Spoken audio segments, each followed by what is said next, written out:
ఏమండి, నేటి విద్యారంగాన్ని మనం గనక చూసుకుంటే, విద్యా వ్యవస్థను గనక మనం చూసుకుంటే, ఒకప్పుడు ఏమండి, విద్యాలయాలు గాని విద్య గాని ఎవరిని కోరుకుని అంటే చదువు రాని వారిని కోరుకొని వారిని తమ స్కూల్కి నడిపించుకొని వారిని విద్యావంతులుగా మార్చేటి ఒకప్పటి విద్యాలయాలు.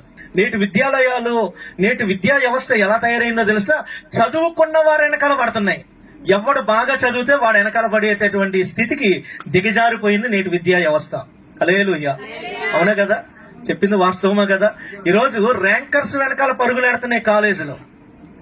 ఎవరైతే ర్యాంకర్లు ఉన్నారో, ఎవరైతే బాగా చదువుకున్న వాళ్ళు ఉన్నారో వారు వెనకాల పరుగులేడుతున్నాయి. చదువు రాని వాడిని వెనకాల ఎవడో పరిగెత్తేటటువంటి విద్యా వ్యవస్థలు ఏమి లేవు.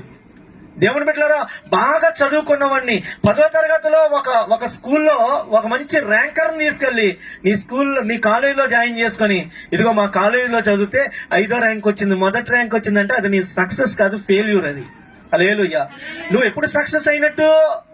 ఏమండి, ఏమి రాని శుద్ధ మొద్దును పట్టుకెళ్ళి దేవుని బిడ్డలారా వాడిని ర్యాంకర్ గా తయారు చేస్తే అది నీ సక్సెస్.